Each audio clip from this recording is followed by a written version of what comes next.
ula ilokhuzana mfethu ukhozi uthi manje ukhozi bese yasidakela ukhozi bese labantu laba abadlala inhlelo lezi zamaskandi mfethu hayi mina mfethu ngikhumbula sakhona ungizwe phela namaskandi ukhozi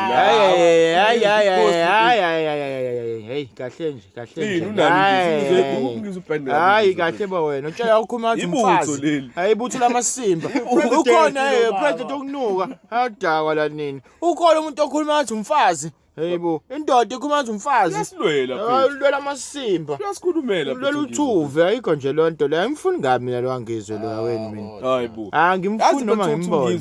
Ungizwe phethu kuningi asekwenzile manje. Manje abantu abaningi. Ukwenze kuphi? Babona nje ngoba ehamba isha amavidiyo kube ngathi uyasangana abasamayo. Hayi ayikho lonto. Ukhuluma ivari. Yiphi ivari lalela wena ungitshela lo utsha ngalisi sipepe leso ukhuluma ivari amasimba. Ayikho lonto ngitshela yona wena kume sipepe leso mfazi. Ayikho lonto leyo. Lo muntu lo ufuna ukukhuluma into eziserious njengomuntu oinfluencer la eMzansi yabo lonto. Umuntu ozositshena mfethu ukuthi lalelani la akasimena ko president na ku government yonke lento ukuthi mama abantu bomanje bawelwe izindlu bawelwe yini abantu ingane ifile abantu bafika lapho Ngizwe nalokho. Angithi influencer.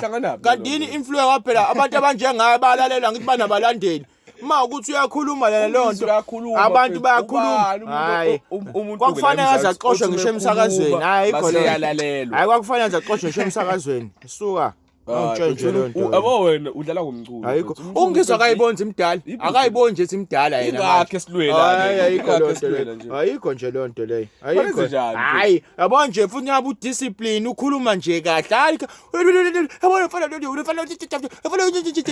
uzungamuza ngisho uthini hayi ngeke akuyena umuntu ku-age yakho ongakhuluma ngaleyo ndlela leyo ayikho nje lonto leyo yini ngibhedela la nini ileke yakho wena ukuthi unesipepe nje mfethu umuntu emdala ngake nesipepe phela lo muntu akahlukile nomuntu othe sena 50 aqale phansi ufuna uqala icareer yokucula hayi osidakela wena hayibo usuna 50 uthi ufuna uqala ukucula usuna 50 years uhlele sonke lesikhathi hayibo lo akahambe nje ayofesa nje lo hamba nje ayofesa ahlukane nje nathi phansi hamba wayifesela ayikho nje wona bethu kala ke manje yena lo temu lamasiko lo temu lemdakela lamasiko uthi no uthathekile eMzansi ziyakhala zikhala ini wangiqhathana nabantu bezitolo ukuthi ziyakhala nahamba nawo lutho sinyukile izinkwa manje ezitolo biza mayini isinkwa manje R20 ukhala wena yena uright kodeni uright yena uyaphiwa imali angithi uphiwa ngalo msangana wenza lekhe babazi ebibili bambe ibibiba